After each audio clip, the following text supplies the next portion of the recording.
What's up, everybody? It's a day after Pacquiao and Barrios went down. You guys know I believe Pacquiao won that fight decisively. It wasn't the outcome that anybody really wanted. I kind of wanted either Pacquiao to win or for Barrios to show Pacquiao, that he's 46. I thought Pacquiao was gonna beat Barrios. I always saw it. I just didn't think Barrios had what it took. I didn't think he had the heart. I didn't think he was mean enough to beat a guy like Manny. And sure enough, I don't think that Mario Barrios, his stature, his build, his tall frame, and everything, you'd think that a guy like that would impose his will. But if you watch boxing, you know that he doesn't utilize his advantages in the boxing ring. And we saw it again. We saw it like, I don't know. I like Mario Barrios, but as a fighter, I just don't think he has that much to offer in terms of what he's showing.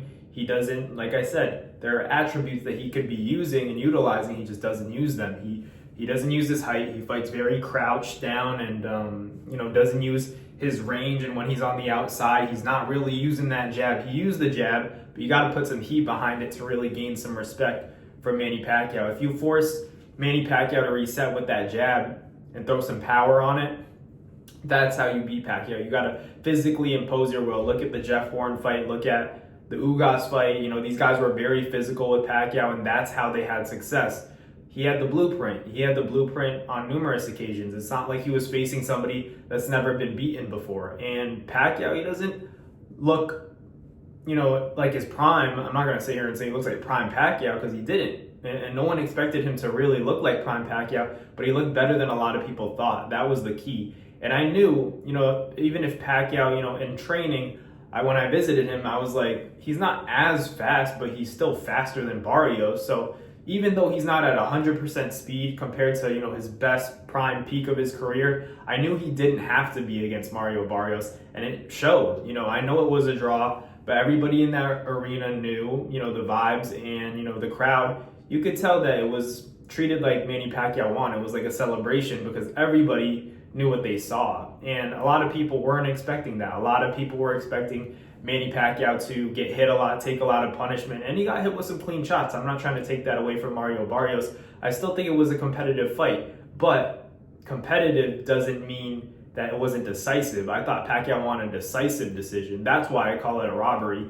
And, I had it 7-5 to be generous, and that's being a pessimistic Pacquiao fan, Judge. So it's just, I heard people saying 8-4. That's realistic for me.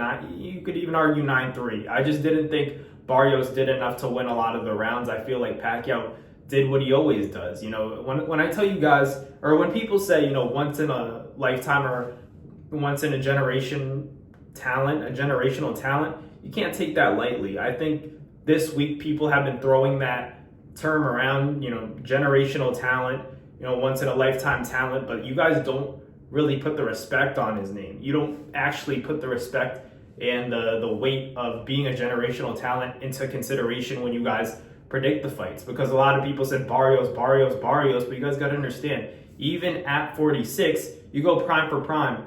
Everybody talked about 10 years ago, Pacquiao would have knocked him out because Pacquiao's prime versus Barrios' prime. Pacquiao would have washed Barrios.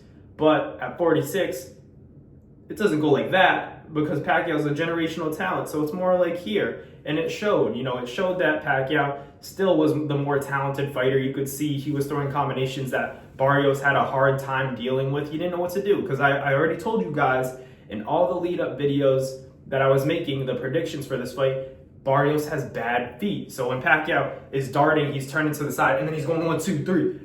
Barrios wasn't ready for that because his feet aren't good. When your feet aren't good and someone's attacking you at an angle and you have to turn and then you're getting beat up, you have no choice but to back away. And that's the importance of footwork in the sport of boxing. It's a lost art, and it shouldn't be a lost art. It should be the number one priority. But Pacquiao, even at his age, him being such a footwork-based fighter brought him so much success. And Manny Pacquiao, he did great. He did great in my opinion because I knew how old he was, but I also knew what he was capable of after watching him in the gym. I told you guys when I visited him, the power was the one thing that I was like, ooh, this might be a problem. And Barrios respected the power. He felt the left hand and he didn't want to throw because he was anticipating counters from Pacquiao that Pacquiao wasn't even throwing. I think Barrios was just a little bit afraid of getting cracked by too many clean shots from Pacquiao that, you know, maybe he got hurt early in the fight and, you know, had a good poker face, but his body language wasn't great. You know, Pacquiao's ring generalship